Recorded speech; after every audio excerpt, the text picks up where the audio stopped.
Thank you for coming. Aren't we glad we formed the USSR? The revolution was so hard on our people. It cost us 15 million people, destroyed our economy and our international trade, and millions of people fled the country. We hope this is a new start for us. Do you remember when it all started? The Russo-Japanese War, which grew out of imperial ambitions between us and Japan, was very detrimental to our society. All we wanted was Port Arthur in the Pacific, but Japan's navy surprised us with their attacks, and before we knew it, we were at war. The war killed so many of our Russian troops. Finally, it was over after Tsar Nicholas negotiated with the Treaty of Portsmouth. That Russo-Japanese War was rough on us, but at least it was resolved. The Revolution of 1905 was really bad when liberalism spread across our country with the strains of war. Peasants finally had enough. They needed reforms. When the serfs and peasants marched to the Winter Palace, it certainly became a bloody Sunday. And then the revolts led to Tsar Nicholas conceding and creating a national parliament, the Duma. The Duma didn't have much influence over the Tsar, especially after he published the Fundamental Law, stating that he could veto the Duma at any time. The Socialist Revolutionary Party boycotted the election because they didn't see a point in the Duma.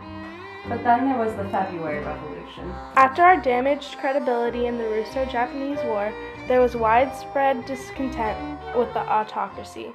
While Tsar Nicholas was fighting the war, Tsarina Alexandria was struggling with leading our people until she met Rasputin. I can't believe Tsarina Alexandria actually believed that Rasputin mystically saved her son Alexei from hemophilia.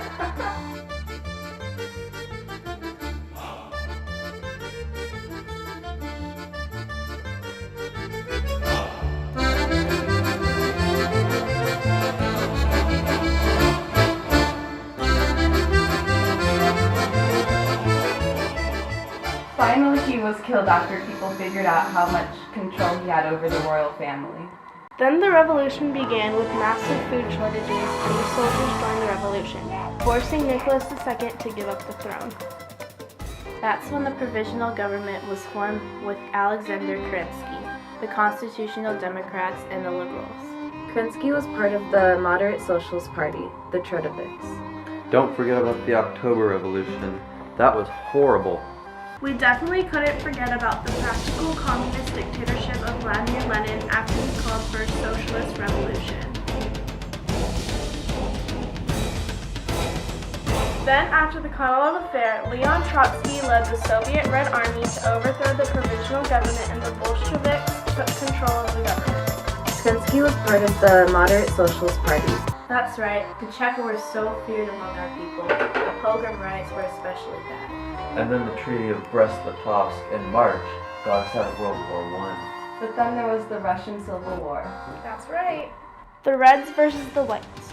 All of the peasants supported the Reds, and allies of Russia supported the Whites.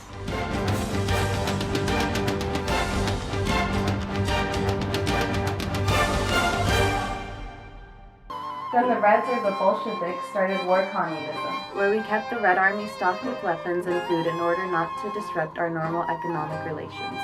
The Cheka killed thousands of people, and under Trotsky they finally won. And here we are today with the Union of Soviet Socialist Republics.